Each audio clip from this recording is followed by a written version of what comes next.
Hello guys, so this is day third of our Bihar special. तो आज ये history की लास्ट क्लास होगी और इसमें जितना हो सके हम कवर करने की कोशिश करेंगे। तो लेट्स सी। तो हमारा टॉपिक है आज का मध्यकालीन बिहार, और इसमें जो भी इवेंट्स है हुए हैं उस पर थोड़ा सा फोकस करते हैं। तो मध्यकालीन इतिहास में फर्स्ट टॉपिक है धर्म। तो कितने क्या क्या धार्मिक मेजरली इवेंट्स हुए थे। तो सबसे पहले हिंदू धर्म को लेके एक इवेंट हुआ था, वो क्या है, विष्णुपद जो मंदिर है उसका निर्माण हुआ था।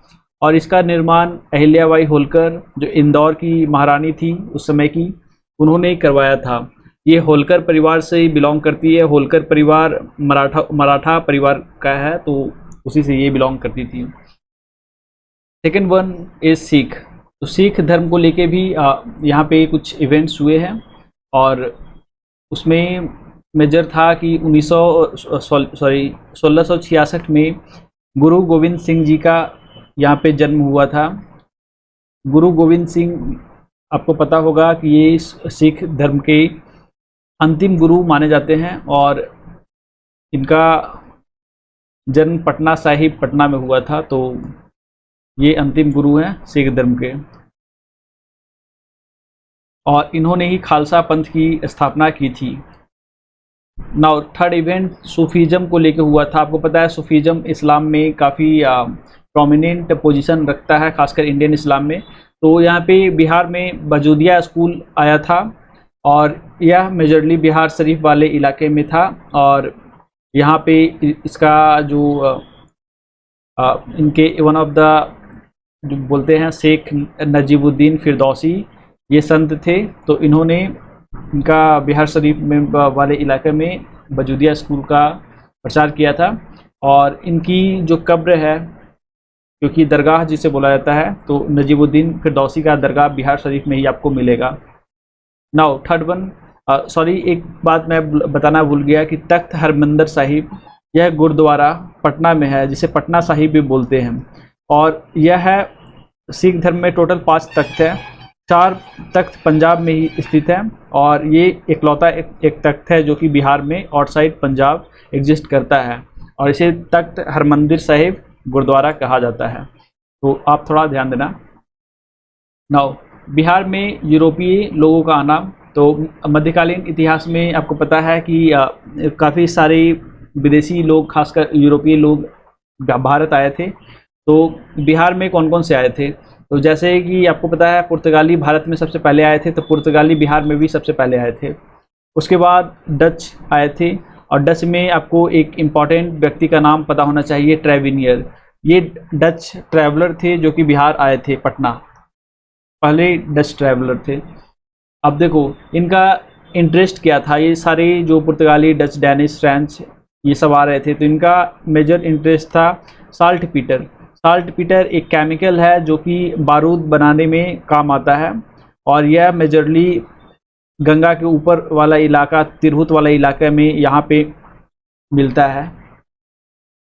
फ्रेंच, अब देखो फ्रेंच भी आए थे। तो उन्होंने फ्रेंच ईस्ट इंडिया कंपनी का जो नींव रखा था, और इसका नींव रखा था फ्रैंकोफाइन मार्टिन ने, और इसी के थ्रू ये फ्रेंच भी आए थे बिहार में।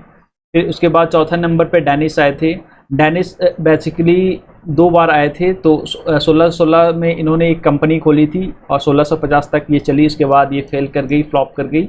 उसके बाद दोबारा इन्होंने कंपनी खोली 1670 में, और 1729 तक ये चली। और उसके बाद 1729 में ये लोग डैनिश बेच के भाग गए बिहार से, इंडिया से ही पूरे। यहाँ पे इम्पॉर्टेंट बात यह है कि ये डैनिश लोग थे, डेनमार्क के निवासी डैनिश। तो इन्होंने नेपाली कोठी पटना में इस्टेब्लिश किया था 1774 में, और इनका भी मेन उद्देश्य था साल्ट पीटर का बिजनेस, जो बारूद बनाने में काम आता है। तो वो ब्रिटिश, उसके बाद देखो ब्रिटिश है 5वें नंबर पे। तो ब्रिटिश आए थे आलमगंज पटना में, इन्होंने सबसे पहली फैक्ट्री अपनी खोली, और 1620 में ये पहला कारखाना था पटना में, आलमगंज। तो यहाँ पे देखो इम्पॉर्टेंट ये बात है कि ब्रिटिश कंसिस्टेंट नहीं रहे। ये आए, इन्हें भगा दिया गया, फिर ये आए, फिर भगा दिया गया। ऐसे ही करके काफ़ी इन्हें संघर्ष करना पड़ा बिहार में, 3-4 बार 5 बार, मतलब जो भी रूलर नया आता था वो भगा देता था इन्हें। तो अब देखो लड़ाइयाँ क्या क्या लड़ी गई है। तो आपको पता है अंग्रेज़ों का आगमन, जो अंग्रेज़ों का अधिकार जो बोलते हैं रूल स्टार्ट हुआ था बैटल ऑफ प्लासी के बाद से। तो बैटल ऑफ प्लासी आपको पता है ये 1757 की बात है, जब सिराजुद्दौला जो बंगाल के नवाब थे और ब्रिटिश इसे हेड कर रहे थे रॉबर्ट क्लाइव, तो इन दोनों के बीच में ये युद्ध हुआ था। और इसमें मीर जाफ़र ने अंग्रेज़ों का साथ दिया था, जो कि सिराजुद्दौला का सेनापति था। तो इसने गद्दारी किया और अंग्रेज़ों का साथ दिया, इसीलिए सिराजुद्दौला हार गए, नवाब हार गया बंगाल का, और एक कंपनी जीत गई थी। तो मीर जाफ़र को भी नवाब जब बनाया गया तो ये भी पूरी तरह से नवाबशी पे काबिज नहीं हो पाया, क्योंकि ब्रिटिश बार बार इंटरफेयर करते थे और इससे बार बार करप्शन करवाते थे, मतलब पैसा मांगते थे। तो इसके बाद फिर मीर जाफ़र सह नहीं पाया तो उन्होंने भी विद्रोह किया। तो उसके बाद फिर मीर कासिम को लाया गया, और ये मीर कासिम ये भी समझ गया अंग्रेज़ों की चाल। उसके बाद मीर कासिम क्या करता है, जो बंगाल की राजधानी पहले थी मुर्शिदाबाद, मुर्शिदाबाद से ये बिहार ले आता है राजधानी को, मुंगेर शिफ्ट कर देता है। और मुंगेर इसलिए शिफ्ट करता है कि यहाँ पे काफ़ी सारा जो आर्म्स एम्यूनिशंस बनाया जा सके, कट्टा बारूद वगैरह, तो इसलिए मुंगेर शिफ्ट किया जाता है। अब देखो मुंगेर जब शिफ्ट कर देता है मीर कासिम, तो अब बैटल होता है दोबारा, बैटल ऑफ बक्सर जिसे बोलते हैं, 1764 की बात है। तो 22 अक्टूबर 1764 को ये बैटल ऑफ बक्सर लड़ा गया, और ये पहला ऐसा युद्ध था जिसमें अंग्रेजी सेना ने अपने ताकत पे पूरे जो उस समय की भारतीय सेना थी मुगल एम्परर के द्वारा लीड की हुई, उसे हरा दिया। तो अंग्रेजी साइड में थे हेक्टर मुनरो, ये इसलिए थे क्योंकि रॉबर्ट क्लाइव छुट्टी पे गया हुआ था, और हेक्टर मुनरो अंग्रेजी सेना को लीड कर रहे थे।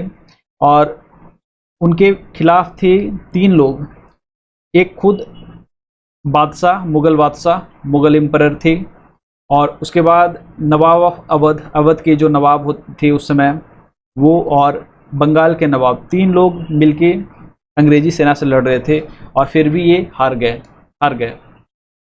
अब हार गए तो क्या होता है, हार गए तो इसके बाद बंगाल को एनेक्स कर लिया जाता है, बंगाल अंग्रेजी सेना के पास हो जाती है।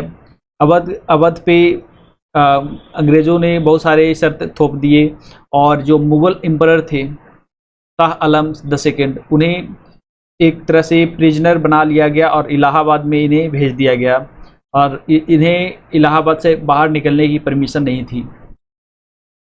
उसके बाद देखो सिताब राय, ये जो हैं इसे अंग्रेज़ों ने नायाब बनाया था बिहार का। तो हमारे लिए इम्पोर्टेंट ये है, पहला नायाब कौन था बिहार का, तो सिताब राय थे। फिर ये नायाब की जो पोस्ट है बाद में बदल दी गई थी, और इसे कुछ एक अलग नाम दे दिया गया था, वो कर वगैरह वसूलने वाला कुछ था, ध्यान नहीं है। अब देखो इम्पोर्टेंट यहाँ पे 1783 में उस समय वारंट हास्टिंग होते हैं, और उन्होंने गोल घर निर्माण करने का परमिशन दिया था, और इसका रीज़न था कि फैमाइन आया था, मतलब अकाल पड़ा था बिहार वाले इलाके में, बंगाल वाले इलाके में बहुत ही बड़ी भुखमरी शुरू हो गई थी। तो उससे बचने के लिए गोल घर का निर्माण करवाया गया था, और गोल घर में बेसिकली अनाज का स्टोरेज किया जाता है। इसे डिज़ाइन किया था जॉर्ज गास्टिन ने 28 जुलाई 1786 को। जॉर्ज गास्टिन, ध्यान रखना इम्पॉर्टेंट है ये, और ये जॉर्ज गास्टिन 28 जुलाई 1786 को गोलघर का निर्माण इन्होंने पूरा किया। अब देखो विद्रोह, बिहार में जब विदेशी सेना का जब कब्जा हो गया तो यहाँ पे काफ़ी सारे विद्रोह हुए।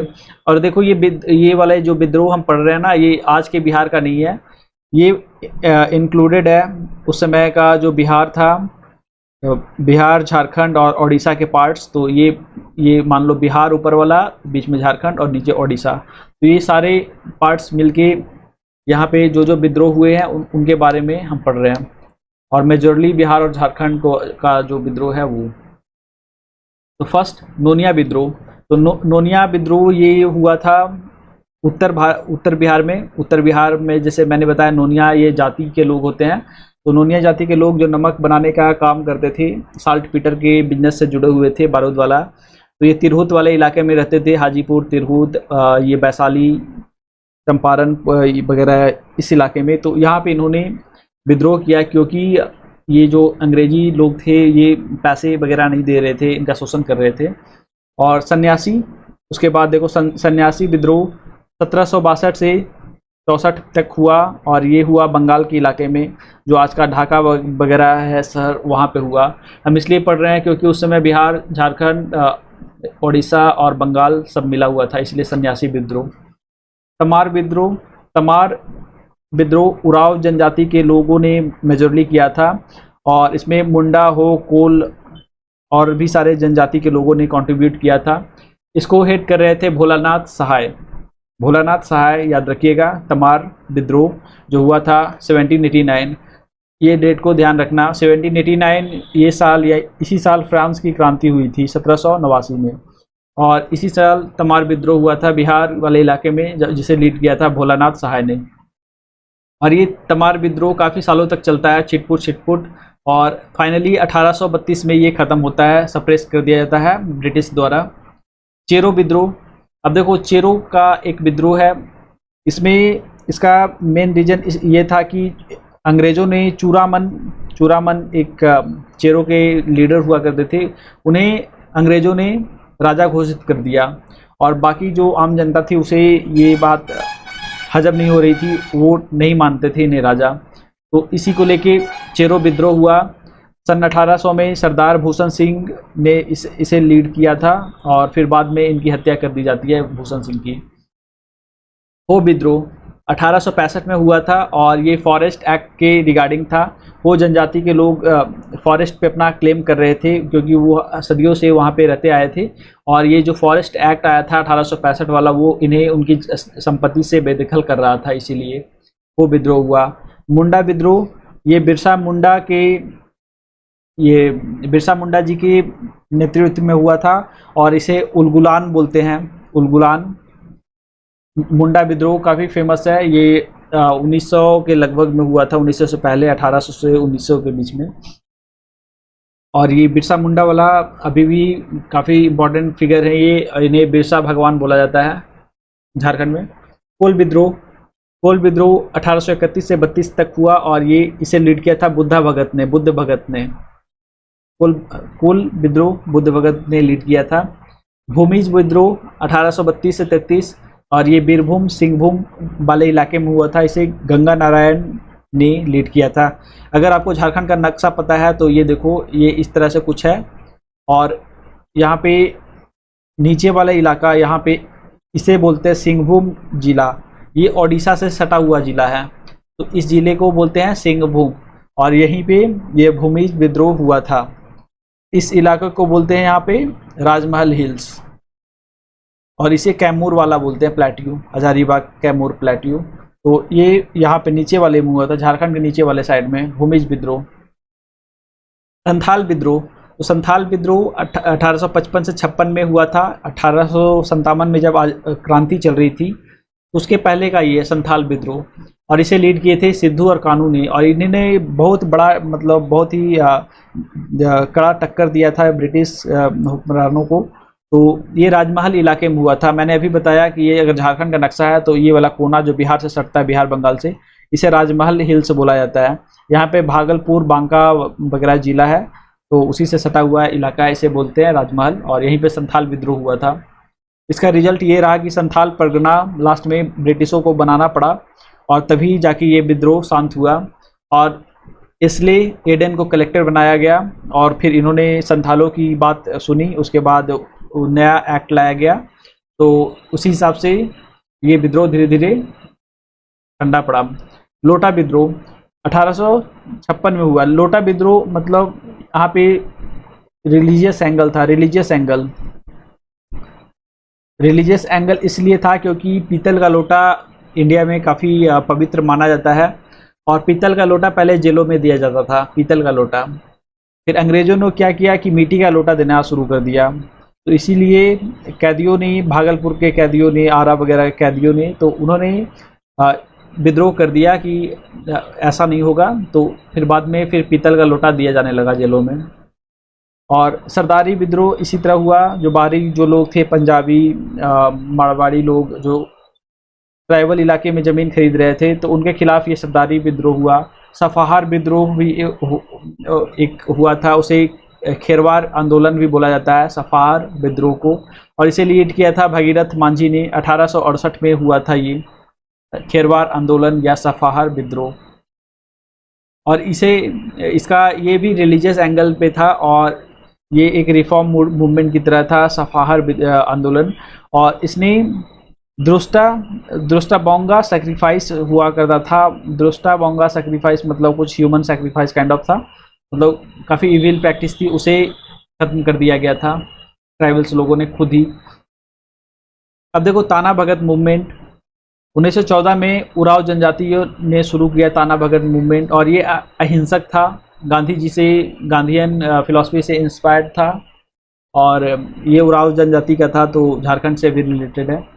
बहावी मूवमेंट, तो बहावी मूवमेंट जैसा कि आपको पता लग रहा है इस्लामिक रिफॉर्मेशन मूवमेंट था, और ये सऊदी अरब के जो वहाँ का फिलॉसफी था इस्लामिक रिफॉर्मेशन को लेकर, तो उसी पे था बेस्ट। और इसे गाइड किए थे सैयद अहमद साहब बरेलवी ने, और इन्होंने ही बहावी मूवमेंट को इंडिया में फैलाया। 1829 से 63 तक ये चला। 1829 में इन्होंने फाउंड किया था सैयद अहमद साहब बरेलवी ने, और इसका मोटिव था दारुल इस्लाम का इंडिया में इस्टेब्लिश करना। दारुल, देख यहाँ पे दारुल एक इस्लाम होता है, एक दारुल हर्ब होता है। दारुल हर्ब का मतलब वो जगह जहाँ पे काफिर रहते हैं, काफिर मतलब जो इस्लामिक प्रैक्टिस को नहीं मानते, और दारुल इस्लाम का मतलब वो जगह जहाँ पे इस्लाम का मतलब इस्लाम को प्रैक्टिस करने वाले, मानने वाले लोग ज़्यादा होते हैं। तो ये खासकर मुस्लिम समुदाय के बीच था, हिंदुओं से इनका रिलेटेड नहीं था। ये दारुल इस्लाम मुस्लिम लोगों के बीच में इस्टेब्लिश करना चाहते थे सैयद अहमद साहब बरेलवी ने। और पटना में इनके मेन लीडर थे, मेन इनका ब्रांच पटना में ही शुरू हुआ था। और हाजी शरीतुल्लाह काफ़ी बड़े लीडर थे उस समय, 1865-64 के समय में। तो उस समय हाजी शरीतुल्लाह ने इसे लीड किया था, और ये काफ़ी बार जेल वगैरह भी गए थे पटना में। अब देखो रिवोल्ट ऑफ 1857 क्यों होता है। तो रिवोल्ट ऑफ 1857 स्टार्ट तो हुआ, आपको पता है कि ये मंगल पांडे की जो फांसी हुई थी वहाँ से स्टार्ट हुई थी। तो बिहार में कहाँ से स्टार्ट हुआ, तो बिहार में स्टार्ट हो रहा है देवघर से, देवघर जो आज का झारखंड है वहाँ से, और रोहिणी नामक गांव से हुआ था शुरू। 12 जून 1857 को ये शुरू होता है। और इसमें जो 30वीं रेजिमेंट होती है उस सैनिक अड्डे पे जो 30वीं रेजिमेंट होती है उन्होंने विद्रोह किया और अपने मेजर नॉर्मन लेस्ली की हत्या कर दी थी। और 25 जुलाई को इसके देखा देखी, ये देखो ये 12 जून को हो रहा है, और 25 जुलाई को फिर दानापुर में शुरू हो जाता है। दानापुर में 3 रेजिमेंट है जो रिवोल्ट कर देती है, और इसका रीजन क्या होता है, पीर अली को फांसी। पीर अली उस समय के बहुत बड़े लीडर थे, बहावी आंदोलन से जुड़े हुए, तो और वो अंग्रेज़ों के भी कट्टर दुश्मन के तौर पे थे, तो उनको फांसी की सज़ा सुनाई जाती है। और इसी को लेके जो दानापुर कैंट में रह रहे आर्मी के लोग थे तो उन्होंने रिवोल्ट कर दिया, और 3 रेजिमेंट रिवोल्ट पे आ गई, और इन्होंने अपना लीडर कुंवर सिंह जी को चुना। और ये जो कुंवर सिंह थे, जगदीशपुर आरा के बगल का जो इलाका है उसे जगदीशपुर है, तो उनके ये ज़मींदार हुआ करते थे कुंवर सिंह जी। और 30 जुलाई को जब मार्शल लॉ लगती है तो 400 लोगों को ये लोग, ये 30वीं ये 3 रेजिमेंट के लोग हैं, 400 जो कैदी होते हैं उन्हें छुड़ा लेते हैं ये, और उसके बाद ये मार्शल लॉ इफेक्ट में आता है। अब देखो यहाँ पे इम्पॉर्टेंट ये है कि मिड बिहार मतलब उस समय का मिडल बिहार, गंगा वाले इलाके में, गंगा है नदी तो इसके आसपास में, यहाँ पे कुंवर सिंह लीड कर रहे थे। और साउथ बिहार मतलब इसके मिड के नीचे आ जाओ, झारखंड वाले प्लेटियो वाले इलाके में, यहाँ पे विश्वनाथ सहदेव लीड कर रहे थे, गणपत पांडे भी थे इन्वॉल्व। और सिंहभूम इलाके में मतलब ओडिशा से सटे हुए इलाकों में, वहाँ राजा अर्जुन सिंह लीड कर रहे थे। तो ये था 1857 का विद्रोह जो बिहार में था। अब देखो कुंवर सिंह इनके ऊपर काफ़ी सारे क्वेश्चंस आ रहे हैं आजकल, तो कुंवर सिंह को थोड़ा सा जान लेते हैं। ये परमार राजपूत थे। परमार आपको पता है कि ये राजस्थान वाले इलाके में काफ़ी ज़्यादा ये लोग रहते हैं, लेकिन पहले के ज़माने में क्या होता था कि ज़मींदारी होती थी ना, तो राजा अपने सगे संबंधियों को दूर दराज के इलाके दे दिया करते थे। और उसी तरह कुंवर सिंह इधर आके बसे थे, इनका परिवार बसे थे इधर आके बिहार साइड में, और ये परमार राजपूत थे और राजा भोज के वंशज इन्हें बोला जाता है। राजा भोज आपको पता है वो इधर गुर्जर प्रतिहार वंश वाले, तो राजा भोज उन्हीं के वंशज इन्हें बताया जाता है। और इनके फादर का नाम था बाबू साहेबजादा सिंह। बाबू साहेबजादा सिंह इनके फादर का नाम था, बाबू कुंवर सिंह के। और इनके ब्रदर थे भाई अमर सिंह, इन्होंने भी काफ़ी अच्छा कंट्रीब्यूशन दिया था 1857 की क्रांति में। और इनके कमांडर इन चीफ थे हरि सिंह। अब देखो 27 जुलाई को ये आरा पे कब्जा कर लेते हैं। आरा पे कब्जा क्यों करते हैं? क्योंकि 3 रेजिमेंट जो पटना के दानापुर में इन्होंने रिवोल्ट किया था वो इनके सपोर्ट में आ जाती है, तभी ये आरा पे कब्जा कर लेते हैं और ख़ुद को आरा का ये रूलर डिक्लेयर कर देते हैं कि वो आरा के नए राजा हैं। लास्ट बैटल इन्होंने लड़ा था जगदीशपुर में ही, क्योंकि ये जब इन्होंने डिक्लेयर किया तो अंग्रेजी सेना इनके पीछे पड़ गई, काफ़ी सारी लड़ाइयाँ हुई, लास्ट में इन्हें भागना पड़ा। बिहार से ये मध्य प्रदेश गए, मध्य प्रदेश से उत्तर प्रदेश गए, ऐसे घूमते रहे। फिर लास्ट में हर जगह जब अंग्रेजी सेना मतलब मजबूत हो गई तो फिर इन्हें लास्ट में अपने घर की तरफ लौटना पड़ा। इनका घर जगदीशपुर में था, उसे भी अंग्रेज़ों ने हथिया लिया था। तो लास्ट में ये लड़े और अब जगदीशपुर को इन्होंने आज़ाद करवाया। और इनकी लड़ाई ली ग्रैंडे नामक एक अंग्रेजी अफसर से थी और इन्होंने जीत हासिल की। उसके बाद 22 अप्रैल 1858 को जब लड़ाई हुई, उसके बाद कुछ इस लड़ाई में ये घायल हो गए और 26 अप्रैल 1858 को मर गए। अब देखो बिहार में स्वतंत्रता संग्राम, तो ये था बिहार बाबू कुंवर सिंह तक। अब इसके बाद स्वतंत्रता संग्राम मतलब 1857 के बाद का हम पढ़ रहे हैं। तो कांग्रेस का स्थापना आपको पता है 28 दिसंबर 1885 को हुआ था और इसका जो फ्रेमवर्क तैयार किया था A.O. ह्यूम ने, ये एक रिटायर्ड ब्रिटिश नौकरशाह थे। तो इन्होंने ही कांग्रेस का मतलब पूरा कैसे ये फंक्शन करेगा सारा इन्होंने ही बनाया था। 1912 में बांकीपुर का सेशन होता है, ये पहला सेशन है जो बिहार में होता है। 1912 सेशन बांकीपुर पटना में, और इसका जो हेड थे, चेयरमैन थे R.N. मुदलियर थे, R.N. मुदलियर। और ये 28वां सेशन था। 28वां सेशन हर साल आपको पता है कांग्रेस का एक सेशन हुआ करता था, तो 28वां सेशन ऑफ कांग्रेस था बांकीपुर पटना में। R.N. मुदलिकर इसे लीड किए थे। और ठीक 10 साल बाद 1922 में दूसरा सेशन होता है कांग्रेस का बिहार में, और ये सेशन गया में होता है। और ये टोटल मिला के 38वां सेशन है। देखो 28वां सेशन, 38वां सेशन 1912 में, ये 1922 में, एक पटना में एक गया में। और इसे लीड कर रहे थे, इसे हेड कर रहे थे, चेयरमैन थे इनके चित्तरंजन दास, पटना से गया सेशन के चेयरमैन। अब देखो इम्पॉर्टेंट पॉइंट ये है कि 1916 में जब लखनऊ सेशन ऑफ कांग्रेस हुआ था तो यहाँ पे पटना यूनिवर्सिटी की मांग रखी गई थी। साथ साथ ये चंपारण सत्याग्रह में जो नील का जो खेती वगैरह होता था, 3 कठिया सिस्टम, तो उसे लेके भी मांग उठाई गई थी 1916 वाला सेशन में। और अब देखो थोड़ा सा स्टार्ट करते हैं रिवॉल्यूशनरी एक्टिविटीज़ के ऊपर। तो इंडिया में तो रिवॉल्यूशनरी एक्टिविटीज़ अलग अलग क्षेत्रों में काफ़ी पहले से थी, लेकिन मेजरली बिहार वाले इलाके में 1900 के लगभग से शुरू हुई। 1900 के लगभग से रिवॉल्यूशनरी एक्टिविटी, क्रांतिकारियाँ गतिविधियाँ शुरू हुई। तो सबसे पहला है 1899 में दरभंगा बॉयज एसोसिएशन का स्थापना होता है। उसी तरह सरस्वती एकेडमी का स्थापना होता है 1901 में। तो ये दोनों इंस्टीट्यूट पहले थे, प्राइम इंस्टीट्यूट थे जिन्होंने कंट्रीब्यूट किया था क्रांतिकारी गतिविधियों में। फिर देखो 1905 के समय में स्वदेशी मूवमेंट शुरू होता है। फिर बंगाल का पार्टीशन, ये स्वदेशी मूवमेंट बंगाल के जो बंटवारा होता है उसके विभाजन के खिलाफ ये स्वदेशी मूवमेंट शुरू होता है 1905 वाला।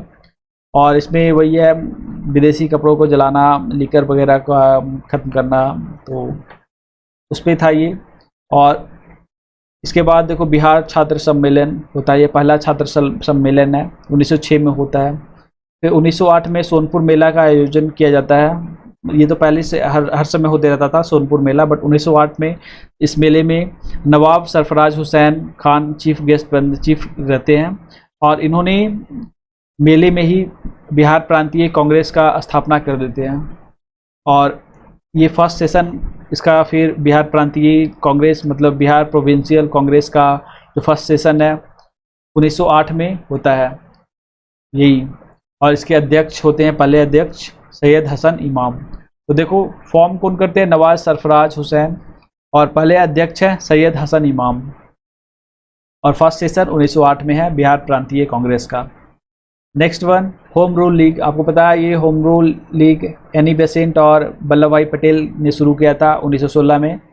तो इसका एक विंग पटना में भी बना, और पटना में मजरुल हक उस समय के काफ़ी कद्दावर नेता थे, उन्होंने इसे लीड किया था होम रूल लीग को। मजरुल हक 16 दिसंबर 1916 में बांकीपुर पटना में इन्होंने इस्टेब्लिश किया था होम रूल लीग को। अब आ जाओ चंपारण सत्याग्रह। ये आपको पता है 1917 में हुआ था। गांधी जी का राजनीतिक करियर यहीं से शुरू हुआ था। चंपारण सत्याग्रह 3 कट्ठिया सिस्टम को लेके था, मतलब 3 कट्ठा 20 कट्ठा 1 बीघा में होता है, तो 1 बीघा में 3 कट्ठा पे आपको नील की खेती करनी होती थी। इंडिगो जिसको बोलते हैं, इंडिगो की खेती करनी होती थी। और ये इंडिगो वाला जो भी पैसा इससे निकलता था, इसे देना पड़ता था जो ज़मीन के ओरिजिनल ऑनर होते थे, मतलब प्लांटर्स या फिर वो ज़मींदारों को। तो यहाँ पे देखो राजकुमार शुक्ला का कंट्रीब्यूशन काफ़ी इंपॉर्टेंट है। राजकुमार शुक्ला वही इंसान है जिन्होंने लखनऊ सेशन ऑफ कांग्रेस में 3 गठिया सिस्टम को हाईलाइट किया था, और इन्होंने ही महात्मा गांधी को बुलाया, इनवाइट किया चंपारण में। और फिर इसके बाद इन्होंने महात्मा गांधी को गाइड भी किया था पूरा, या ये कैसे कैसे इधर मतलब गाइड करिए थोड़ा सा जो पीजेंट्स हैं उन्हें। तो 10 अप्रैल 1917 को गांधी जी चंपारण में आते हैं, और ये अमोलवा गांव में रुकते हैं। इम्पॉर्टेंट है क्योंकि बीपीएससी इस तरह के क्वेश्चन पूछ सकता है। अमोलवा गांव में ये गांधी जी रुकते हैं, और इनके साथ इनका साथ देते हैं कौन कौन, राजेंद्र प्रसाद जी, एएन सिन्हा, अनुग्रह नारायण सिन्हा, मजरुल हक, महादेव देसाई, नारायण नरहरि पारेख और जेबी कृपलानी। तो ये 6 लोगों का नाम ध्यान रखना, राजेंद्र प्रसाद, एएन सिन्हा, मजरुल हक, महादेव देसाई, नरहरि पारेख, जेबी कृपलानी। और यहाँ पे एक और नाम इम्पॉर्टेंट है, ये बटक मियाँ का। तो ये वाले बहुत ज़्यादा इम्पॉर्टेंट है क्योंकि इन पे आरोप लगा था कि ये गांधी जी को जहर देके मारना चाहते थे, बट इन्होंने दिया नहीं था, और इन्होंने कहा जाता है कि गांधी जी की जान बचाई थी। अब आ जाओ खिलाफत आंदोलन। तो कैलिफेट आंदोलन, खिलाफत आंदोलन इसे बोला जाता है, और ये 1919 में शुरू हुआ था जब फर्स्ट वर्ल्ड वॉर ख़त्म हो गया था, ब्रिटेन जीत गया था। और ब्रिटेन जीता तो उस समय का जो ऑटोमन एम्पायर था, मतलब तुर्की का जो साम्राज्य था, उसे अलग अलग भागों में बांट दिया जाता है, और खलीफा की जो पोस्ट होती है वो ख़त्म कर दिया जाता है अंग्रेज़ों द्वारा। तो उसी को खलीफा की पोस्ट को दोबारा इस्टेब्लिश करवाने के लिए ये आंदोलन होता है। ये पूरे वर्ल्ड में शुरू हुआ था, जहाँ जहाँ मुस्लिम बहुल इलाके हैं वहाँ। तो इंडिया में से लीड किया था अली ब्रदर ने, मोहम्मद अली और शौकत अली ने। तो गया में भी इसका एक ब्रांच खुला, मतलब गया में भी इसका प्रदर्शन शुरू हुआ, और इसे लीड कर रहे थे मौलाना सज्जाद। 19 मार्च 1920 को राष्ट्रीय शोक घोषित कर दिया जाता है इस खिलाफत आंदोलन को लेके। अब देखो रॉलेट एक्ट 1919 में पारित हुआ। ये एक्ट आपको पता है जलियांवाला बाग मैसेकर के लिए रिस्पॉन्सिबल है। 13 अप्रैल 1919 को जो हुआ था जलियांवाला बाग मैसेकर, तो उससे रिलेटेड ये है रॉलेट एक्ट। अब आ जाओ नॉन कॉपरेशन मूवमेंट में। तो नॉन कॉपरेशन मूवमेंट हिजरत समिति बिहार में एक बना था 15 अगस्त 1920 को, हिजरत समिति पटना में। ये बना था, नॉन कोऑपरेशन मूवमेंट मतलब असहयोग आंदोलन के समय में। तो इसका डेट इम्पॉर्टेंट है 15 अगस्त 1920। अब गांधी जी भी आते हैं पटना में, बिहार में, दिसंबर 1920 को ये आते हैं और ये तिलक स्मारक समिति का ये नींव रखते हैं। मतलब इस समय तिलक जो बाल गंगाधर तिलक थे वो मर गए थे, तो उन्हीं की याद में तिलक स्मारक समिति बनाया जाता है। और गांधी जी यहाँ पे 2 कॉलेजेस का उद्घाटन करते हैं। एक है बिहार नेशनल कॉलेज, 5 जनवरी 1921 को इसका उद्घाटन किया जाता है, और बिहार विद्यापीठ 6 फरवरी 1921 का उद्घाटन किया जाता है। ये गांधी जी ही करते हैं खुद। अब आ जाओ द मदरलैंड, ये न्यूज़पेपर है। इस न्यूज़पेपर को लिखा था, मतलब पब्लिश करते थे, मजरूल हक पब्लिश करते थे। महेंद्र प्रसाद, देखो ये महेंद्र प्रसाद जी हैं, ये हैं राजेंद्र प्रसाद के भाई। और इन्होंने इनके पास एक टाइटल था, ब्रिटिश सरकार ने दिया था राय साहब का टाइटल, राय साहब इन्हें बोला जाता था, और इन्होंने लौटा दिया था जलियांवाला बाग मैसेकर जो हुआ था 1919 में, तो उसके प्रोटेस्ट में इन्होंने राय साहब का टाइटल लौटा दिया था। स्वराज आंदोलन, अब देखो स्वराज आंदोलन आपको पता है गया सेशन ऑफ कांग्रेस होता है, उसके बाद कांग्रेस 2 भागों में बढ़ती हुई नज़र आती है। तो दिसंबर 1922 को गया सेशन ऑफ कांग्रेस होता है, और कांग्रेस में 2 धड़े खुल के सामने आते हैं। एक प्रो चेंजर जो चाहते थे कि कांग्रेस अपना जो काम काज है उसमें बदलाव लाए और गवर्नमेंट के साथ कोऑपरेट करे, इसका मतलब कि गवर्नमेंट में पार्टिसिपेशन बढ़ाए, सरकार में अपना योगदान दे। और दूसरे थे कि नो चेंज, वो नहीं चाहते थे कि गवर्नमेंट बनाए, और ये चाहते थे कि सिर्फ ब्रिटिश लोगों का क्रिटिसिज्म करे, इसे क्रिटिसाइज़ करें। इनका मानना था कि अगर एक बार पॉलिटिक्स में घुस गए तो पॉलिटिक्स में पावर का नशा ऐसा होता है कि लोग करप्ट हो जाएंगे और जो असली मोटिव है वो ख़त्म हो जाएगा। तो प्रो चेंजर ये चाहते थे कि पॉलिटिक्स में घुसे, तो इन लोगों को बोला गया स्वराजिस्ट, मतलब इन्होंने स्वराज पार्टी फॉर्म किया था। और इनमें से कुछ लोग थे CR दास, चित्तरंजन दास, मोतीलाल नेहरू, अजमल खान। और 1923 में इन्होंने स्वराज पार्टी की स्थापना भी कर दी थी, और इसमें CR दास और मोतीलाल नेहरू थे इम्पोर्टेंट। अब बिहार स्वराज दल 19 फरवरी 1923 में हुआ था, फरवरी 1923 में ये बिहार स्वराज दल का स्थापना, और ये इसे किया था कृष्ण सिंह ने। तो डॉक्टर कृष्ण सिंह ने बिहार स्वराज दल का स्थापना किया था बिहार में। अब आ जाओ next, Simon commission. Simon commission आपको पता है 1928 में ये आया था बिहार, और इसका चेयरमैन थे जॉन साइमन। और 12 दिसंबर 1928 को जब ये पटना पहुंचता है तो इसका विरोध किया जाता है, सपोर्ट नहीं, विरोध किया जाता है। 24 दिसंबर 1928 को जब ये रांची पहुंचता है तो वहाँ भी से विरोध का सामना करना पड़ता है।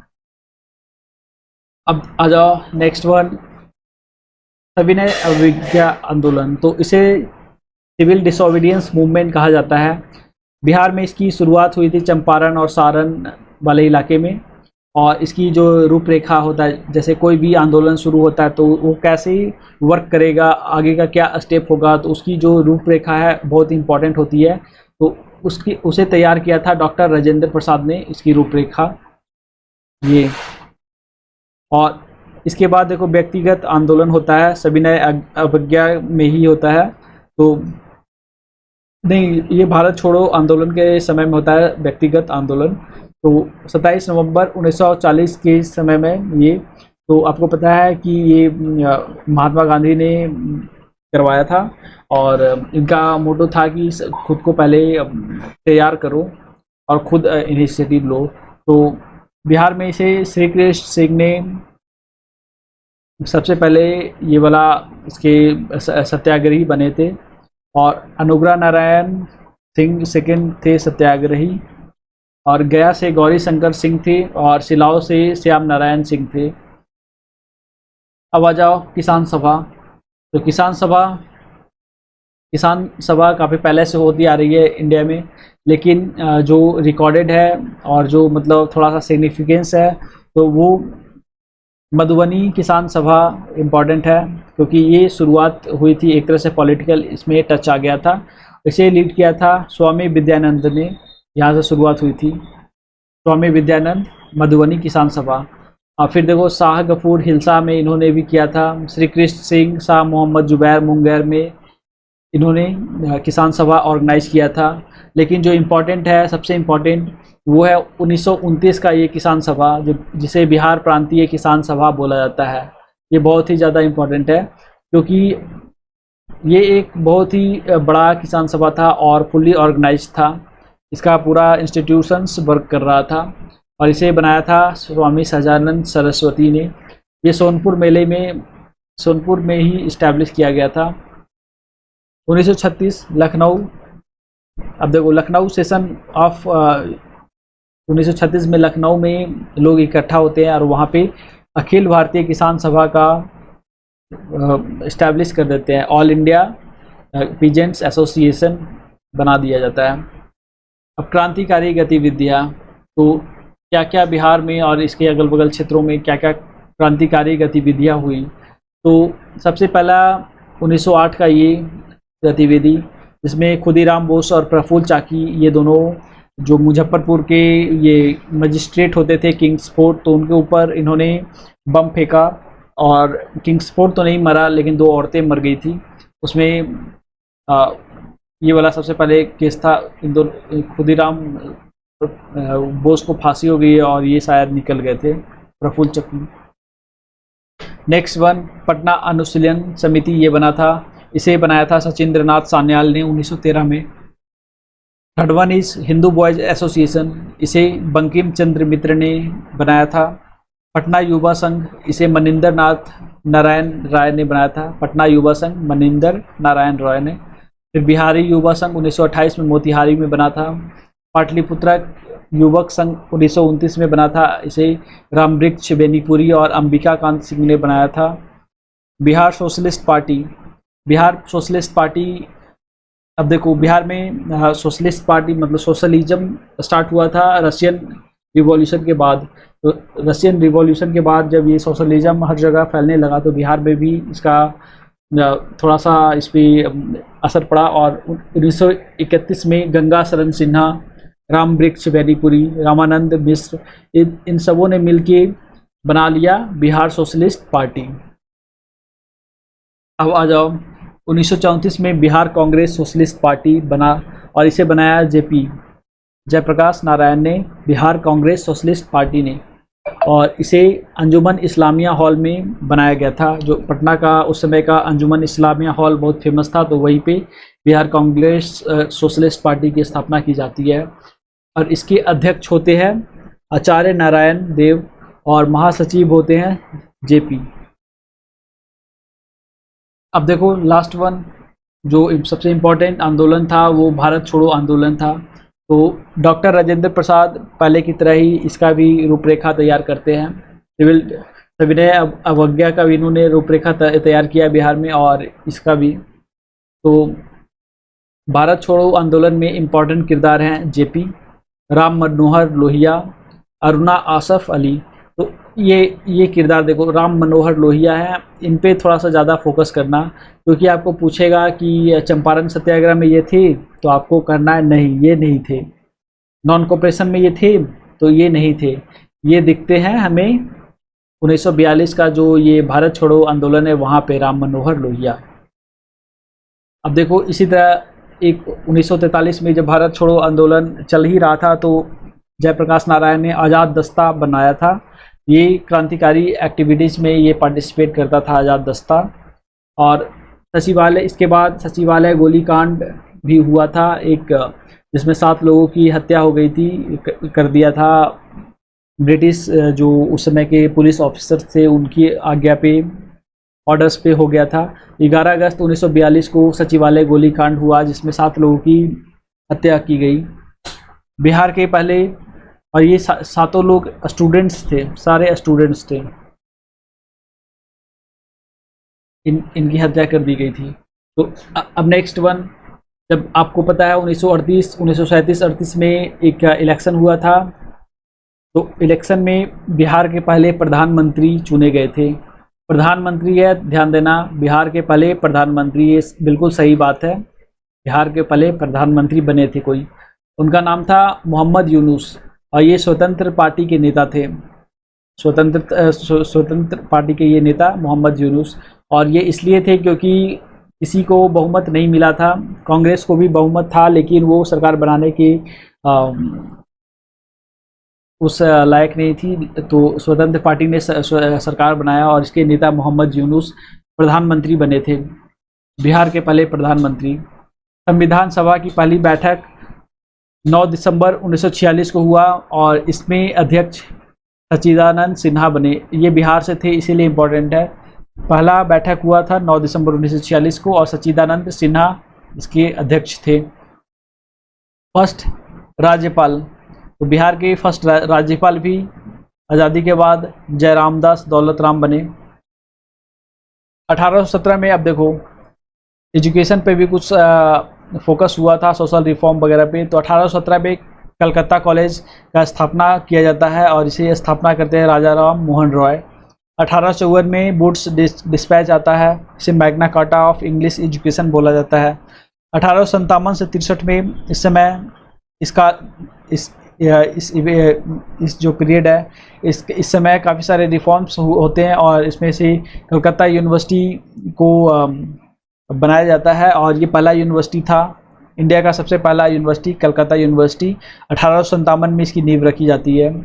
पटना कॉलेज 9 जनवरी 1863 को ये फॉर्म होता है पटना कॉलेज। पटना कॉलेज ये इम्पॉर्टेंट डेट है, 9 जनवरी 1863 को बना। 1842 हंटर कमीशन ऑन एजुकेशन, इनका रिपोर्ट आता है।